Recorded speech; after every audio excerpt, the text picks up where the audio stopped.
Bank साथियों नमस्कार। आज मैं आपके लिए लेके आया हूँ एक ऐसी खुशखबरी कि बैंक कर्मचारियों की जो तनख्वाह है, सैलरी है, वो अगस्त, सितंबर और अक्टूबर महीने के लिए एक बार फिर से बढ़ने वाली है।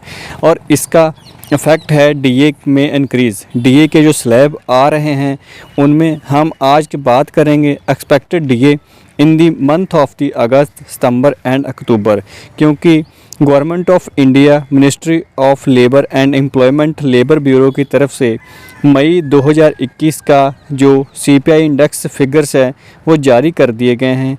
और ये सर्कुलर जारी किया था 30 जून 2021 को। इस पहले हमारे पास अप्रैल 21 की फ़िगर थी, दैट इज़ ए 120.10। मई 2021 की फ़िगर 120.60 आ चुकी हैं। और इसका इफ़ेक्ट पड़ता है जैसे कि अप्रैल और मई की जो फ़िगर काउंट होती है सीपीआई इंडेक्स पॉइंट के लिए, ये खाद्य एवं पेय, पान सुपारी, कपड़े, जूते, आवास, ईंधन एंड प्रकाश विविध अदर्स के लिए ये काउंट करते हैं। और आज चलिए बात करते हैं कि डीए की कितनी परसेंटेज अगस्त महीने बैंक कर्मचारियों को बढ़ने वाली है और कितनी सैलरी में इजाफा होगा। इसके लिए दोस्तों ले चलता हूं मैं आपको एक एक्सेल शीट के ऊपर। इसमें हम कैलकुलेशन करके आपको बताएंगे कि अगस्त, सितंबर एंड अक्टूबर 2021 में कितनी परसेंटेज डीए में इंक्रीज़ होगी। पहले जो प्रेजेंट डीए चल रहा था मई से लेके जुलाई 2021 में, दैट इज़ 25.69%। अभी हमें, क्योंकि जैसे कि मैंने पहले भी बहुत सारी वीडियो डीए के ऊपर बनाई हैं, हमें डीए कैलकुलेट करने के लिए जो कि अगस्त में है, उसके लिए हमें अप्रैल, मई और जून की फ़िगर्स चाहिए। सीपीआई पॉइंट की फ़िगर्स अप्रैल एंड मई की तो आ चुकी है, लेकिन इसी के साथ हम एक अज्यूम कर लेते हैं कि जो जून 2021 में CPI index working industrial worker के लिए फ़िगर जो 120.90 स्लाइटली हाई, थोड़ा सा इसको इंक्रीज़ मान लेते हैं। इसी के साथ हमें लेना होगा इन तीनों महीनों की फ़िगर्स का एवरेज, दैट इज़ 120.53।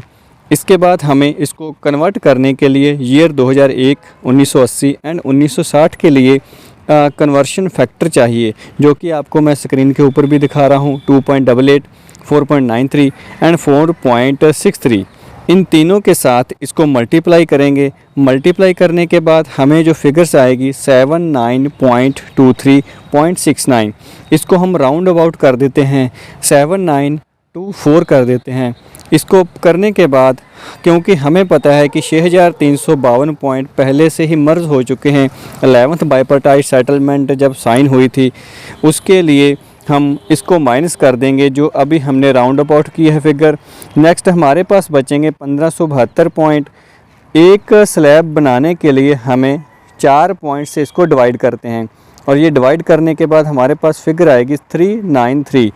और हमें मल्टीप्लाइंग फैक्टर भी पता है 11th बाइपार्टाइट सेटलमेंट जो एज्यूम किया गया था 0.07। 0.07 से इसको मल्टीप्लाई करेंगे और हमारे पास डीए की फ़िगर आ जाएगी, जो कि अगस्त के महीने से एप्लीकेबल होगी बैंक कर्मचारियों के ऊपर। इस तरह से हम देखा जाए तो 1.82% का स्लाइड डीए में इंक्रीज़ देखने को मिलेगी बैंक कर्मचारियों को। इस हिसाब से जो डीए का रेट एप्लीकेबल होगा, पहले होगा जो कि पिछले महीने चल रहा था 25.69, अभी होगा 27.51। That is a expected DA, not a actual. Actual तब होगा जब हमारे पास नेक्स्ट मंथ की सीपीआई फ़िगर आ जाएगी। और इसी तरह अगर हम 10th बाइपार्टाइट के अनुसार देखें तो उसमें अगस्त का जो डीए रहेगा, पहले था 84.50%, उसमें हम माइनस करेंगे जो अभी रहने वाला है 87.10 और 2.60 का हाइक मिलेगा एज़ पर दी 10th बाइपार्टाइट सेटलमेंट। दोस्तों आज को मैं आपको एक दूसरी कैलकुलेशन भी बता दूं। अगर हम मान लेते हैं कि हमारे पास जो अप्रैल मई की फ़िगर्स आई है, उसके बाद जो जून की फ़िगर अभी जारी होगी उसमें कोई भी इंक्रीज़ नहीं होगी। अगर हम उसी को सेम को मान के भी चलते हैं तो उसको सेम मान के बाद भी हम कैलकुलेशन करेंगे। कैलकुलेशन करने के बाद हमें मिलेगा 1.68% का हाइक। अगर जून महीने की फ़िगर में इजाफ़ा नहीं होता, सीपीआई फ़िगर सेम रहती है प्रीवियस मंथ के अनुसार, तो भी बैंक कर्मचारियों का डीए डेफिनेटली बढ़ने वाला है।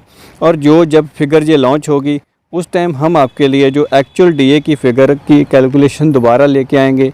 इसलिए बने रहिए हमारे चैनल द सिंह ब्रॉडकास्ट के साथ। Thank you for watching this video.